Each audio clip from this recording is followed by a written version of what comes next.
Chronic congestion, urban gridlock, city drivers driven to distraction by juggernaut jams and motorised mayhem. Problems we struggle with today, but in the 1950s there was one man who could see the way forward.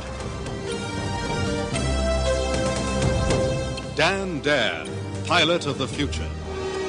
Dan Dare, comic book hero and high-tech enthusiast, who'd enthrall his readers with visions of cities where getting about was effortless, even exciting. On Venus, Digby and I were looking over the glass domes and walkways of the huge mechanical city of Maconta. Buzzing sky scooters, roadways and electrosender tubes crisscrossed the city.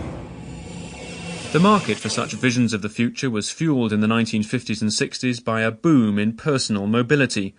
Many of the children reading the comics probably had parents acquiring their own cars for the first time. Forget nostalgia for horse-drawn transport or steam trains. Thomas the Tank Engine's branch line was about to be closed by Dr. Beeching. Instead, ask a schoolboy of the time for his idea of the perfect day out, and he might well have come up with something like this. Yesterday I went for a ride in my daddy's car with him and my brother Martin, and we went through all sorts of roads, and then we went by the A222, and then we went through some more roads, and Martin and I had our spacesuits on.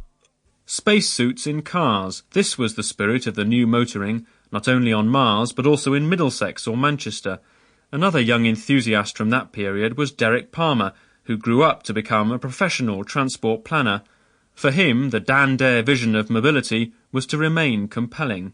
If you go back to the Eagle magazine, go back to Dan Dare, who in days gone by was actually Spaceman of the 80s. He then had his name changed to Spaceman of the Future.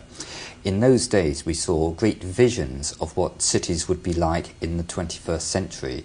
Tall tower blocks, people rushing around everywhere, relatively few walking, most people in some sort of personal vehicle which could fly around. That was the vision that people quite accepted could well happen, because there was great building schemes, great change going on, and we were trying to move away from an infrastructure which was very much dominated by 19th century building, our Victorian forefathers, into a more 21st oriented type of lifestyle and building pattern. The futuristic vision was all the more compelling because the face of British cities was changing so fast. This is a period best remembered for skyscrapers and high-rise housing, but amongst all that was also the boldest of attempts to modernise urban transport, and the transport counterpart of high-rise housing was the urban motorway. In today's world of swampy, of ever more determined protests against almost any new road, it's hard to imagine a time when society believed cities needed crisscrossing, under-tunnelling and overarching with concrete and steel routes for high-speed traffic. But, as we'll hear, in a crucial 2 decades that was exactly what many cities opted for.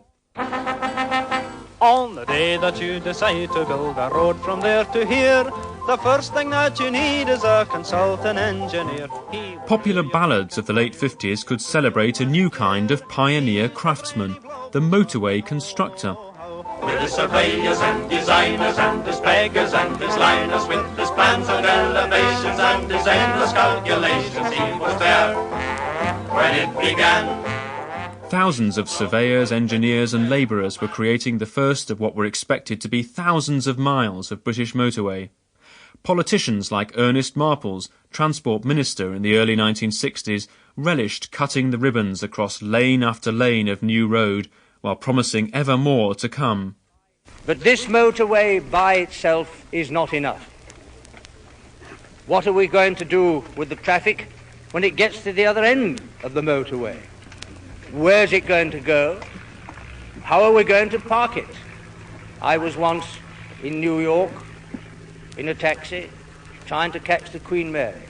Parked cars stopped us moving fast. He said to the driver, "Can't you go any faster?" "Sure, bud," he said, "but I ain't allowed to leave the cab." And therefore we must press on. This, ladies and gentlemen, is the beginning and not... Sample complete. Ready to continue?